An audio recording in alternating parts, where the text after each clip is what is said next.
All right, back here locally, new at 4, the lack of affordable housing continues to be a big concern for a lot of families across the nation. According to the National Low-Income Housing Coalition, nearly 7 million more affordable housing units are needed for extremely low-income families. More than 580,000 people experience homelessness on any given night in this country, and 70% of all extremely low-income families pay more than half of their income for rent. With the end of the eviction moratorium, Gaston County groups are bracing for a 45% jump in the numbers of homeless people. The Gateway of Gaston, which connects people in need with resources, says the number of daily calls they're getting has risen 78%.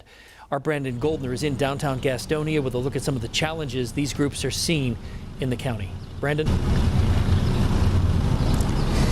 Well, Bill, two of the issues that groups say is contributing to this homelessness issue is the lack of affordable housing. Really, the shelter in Gastonia is the only one that's out there with 65 beds, as well as an issue of a lack of a pathway for people to get out of homelessness. I need letters. This is a real-time portrait of homelessness in Gaston County. You can mix orange with the bread. Osvaldo Pardillo and 3 of his children squeezed into a motel room. Good, you have enough on there now. Paint. Pardillo has a criminal history, including a 2019 arrest and subsequent conviction in Virginia for embezzlement. But he says he got back on track, working as an auto detailer and living in a house with his girlfriend. And I lost my job to the pandemic.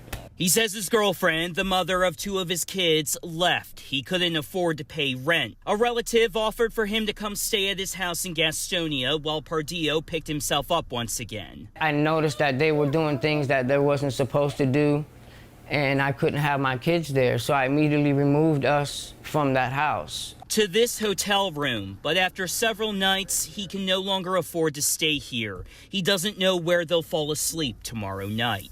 I have to stay focused for my children, and I have to find a way out of the hotel and put them into a home, a house.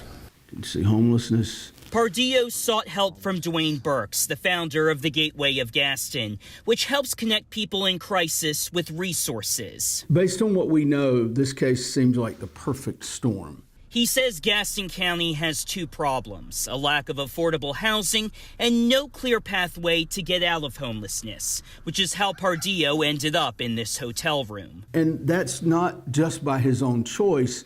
We have a wonderful shelter, but we only have 65 beds in it. And we know we have at least 200 or 300 homeless people.